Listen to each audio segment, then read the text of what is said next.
Welcome to the world of Fallout, where the lore is made up and the points don't matter.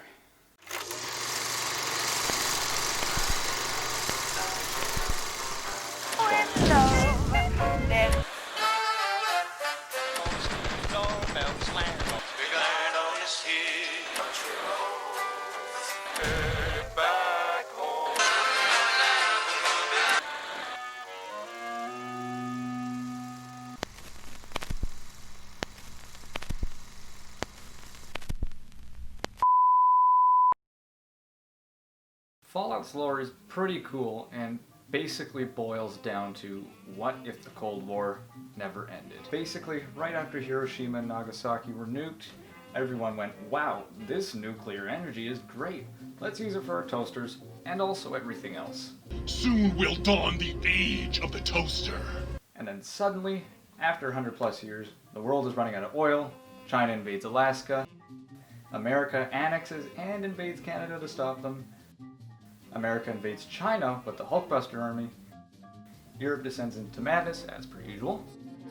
The Mediterranean Sea and the Great Lakes may or may not exist anymore for some reason. America descends into madness, as per usual.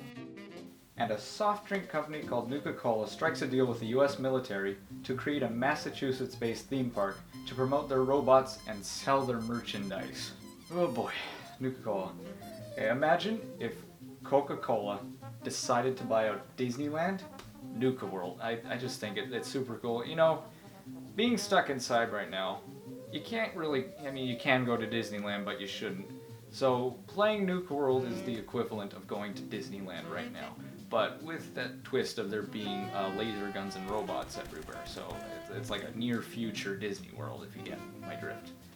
But yeah, it's super cool. The way everything in Disney World is parody, the way everything in the Fallout world is parody, but everything specifically, you know, with John Caleb Bradburton's frozen head being underneath his office, Fizz Top Mountain being a replacement for Splash Mountain, everything is just, it's really well parodied, and I think it's super cool that Nuka-Cola built a theme park in conjunction with the US military to promote the military. It's just something that seems so plausible, but probably won't happen. It's just, you know, it's a little more fantastic. It's just pretty cool. After years of civil and political unrest, everyone decided to microwave each other at the same time.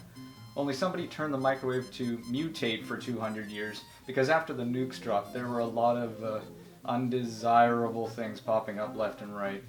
Giant lizards, slightly larger than average mosquitoes, jolly green giants, earthworm Jim, Smokey the bear, crispy men that are sometimes your friend and sometimes want to eat your face, death, and much more for the low price of you're never going to sleep at night ever again. And it's all because of this glowy green stuff called the Forced Evolutionary Virus, or FEV, that turned everyone weird and gross. Not everyone got microwaved though. Some of them decided to pay a ludicrous amount of money to live in a steel box the rest of their lives. They are the Vault Dwellers. And most of them died in these vaults anyway because of vault tech and their insatiable hunger for useless knowledge. Springiest the bees are the stingiest, the birds are the wingiest, All right. the bells are Release the snakes. wingiest. Alright, good. Now the neurotoxin.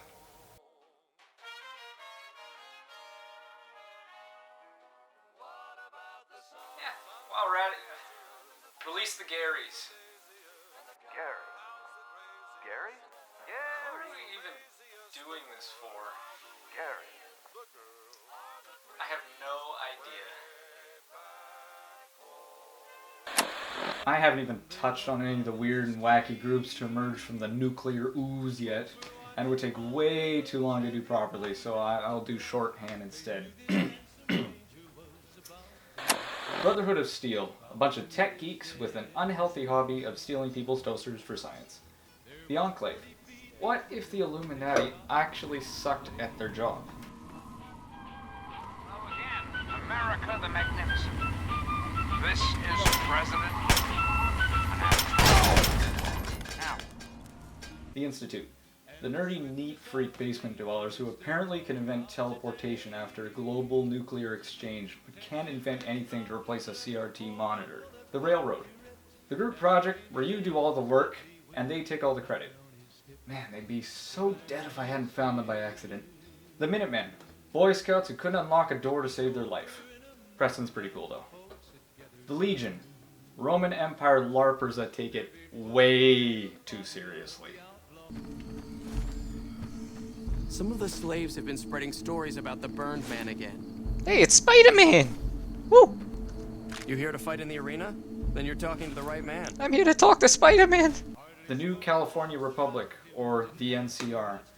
I feel thin, sort of stretched, like butter scraped over too much bread. And there are many, many more. But these are some of the ones that really matter in the big picture. And I could explain how each game has its own time to play with these groups and everything, but that would also make this video way longer than it needs to be. So go read the Wikipedia page or something if you want to know NCR President Kimball's favorite bungee jumping spots.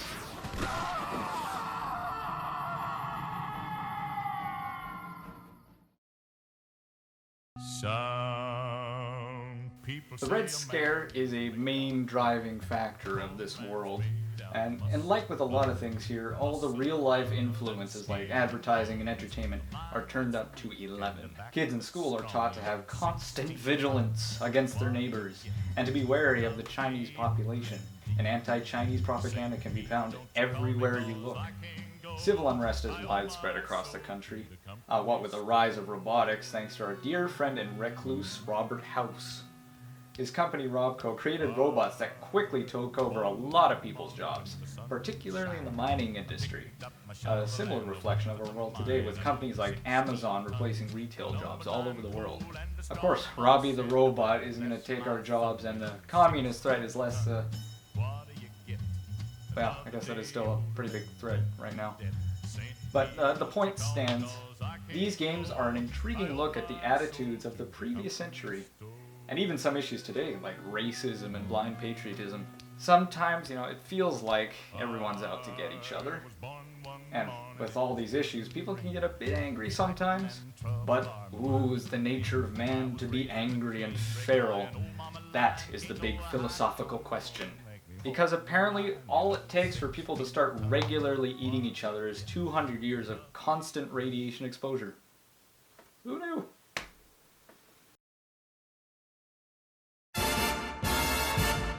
Oh man, here comes the part we've all been waiting for.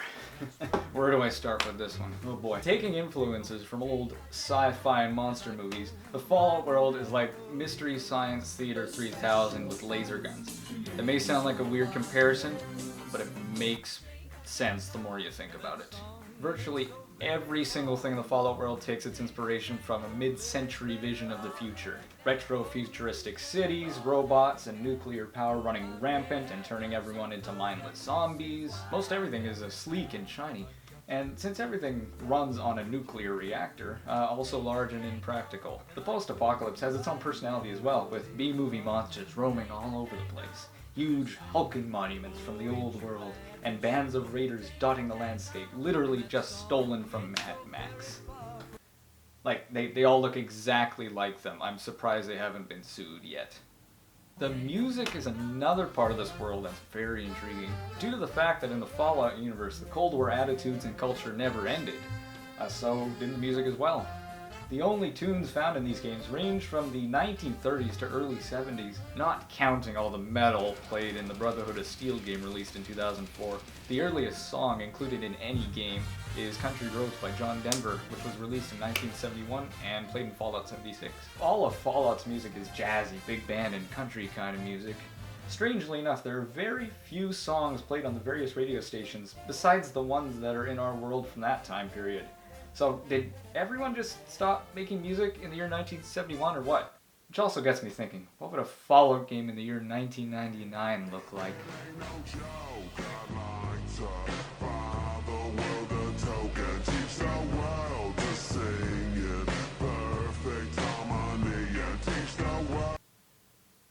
Well, I've seen too much. I find that each Fallout game, while having similar environments, all stand unique from each other. Fallout 1 and 2 are very dreary, and have a sense of urgency, due to the format those games are in, and the short time frame to complete the game. The lack of a 3D traversable environment also gives a sense of mystery as to what is around every corner.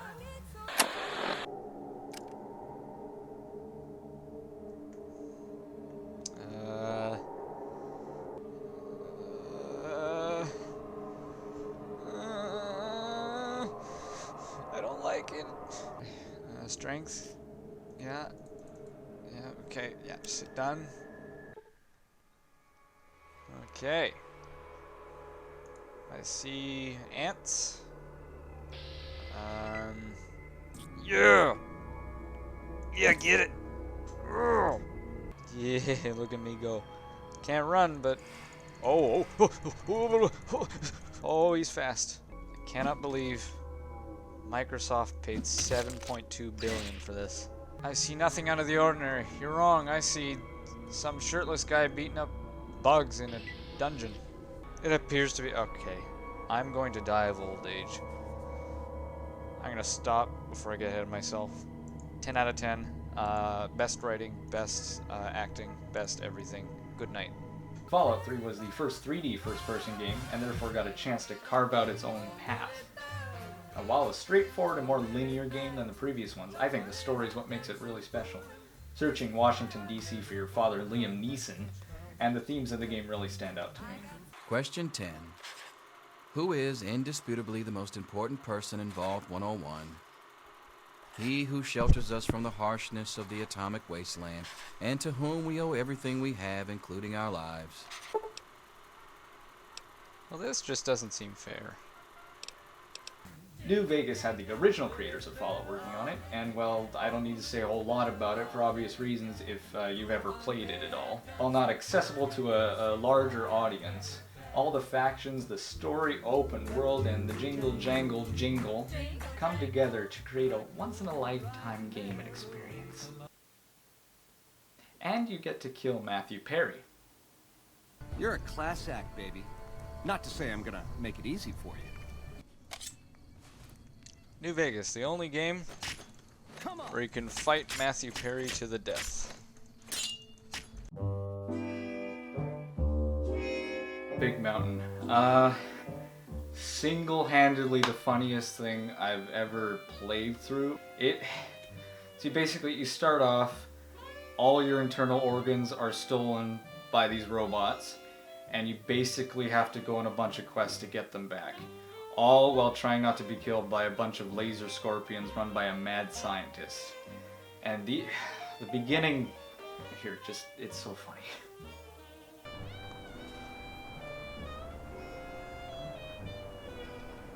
This music is not putting me at ease. I thought I heard the pacification field kick in. All right, shh. Nobody move. I'll handle this. Be warned, intruder. You are in the presence of the mighty think tank of Big Mountain. The collective geniuses of... We... Why, Oppenheimer, which one of you self-professed geniuses has been adjusting my volume knob? Who was it? All of you, power down, shut up, and let me prove once and for all how wrong you all are. As usual, Dr. Klein, a transmission from the Forbidden Zone, coming right at us. It is I, Dr. Mobius, transmitting from my dome-shaped dome in the Forbidden Zone, a zone that is, yes, forbidden to you!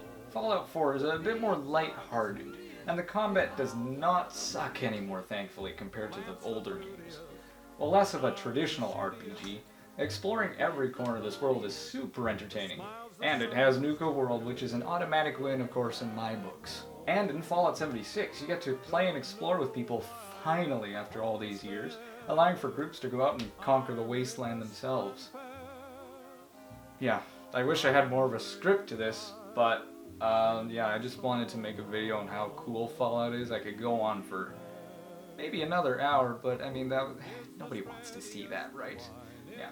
So, yeah, probably gonna make more on Fallout in the future, but this is about where it ends. Go visit my website, RileyBug.com, see all my art and everything. Instagram, RileyBug.com, D-O-T.com. Yeah, I post on there regularly, and hopefully we'll be posting on here regularly as well. This is pretty fun to make. Thanks a lot. America, are you sick and tired of drinking regular old carbonated beverages? Want something with a bit more spring in its step to brighten your day? Try Nuka-Cola. the brand new and completely original soft drink made for the new era. Our founder, John Caleb Bradburton, has created a timeless beverage fit for every occasion. From Sunday picnics to liberating Alaska from those dirty commies, stop by your local Super Duper Mart and pick up a case or two today. The Nuka-Cola Bottling Company is not responsible for any injuries that may occur during the consumption of Nuka-Cola products. Consumption of Nuka-Cola products may or may not cause sudden nausea, loss of vision, loss of smell, loss of hair, irritation of the skin, failure of the liver, chest pains, and general swelling. Do not consume Nuka-Cola products while under the influence of alcohol. If symptoms persist for 1 hour after consumption of Nuka-Cola products, consult the Nuka-Cola complaint department. Ask your doctor if you have enough Nuka-Cola in your diet. Prolonged withdrawal from consumption of Nuka-Cola products may cause loss of consciousness or death. Fun for the whole family. Try Nuka-Cola today.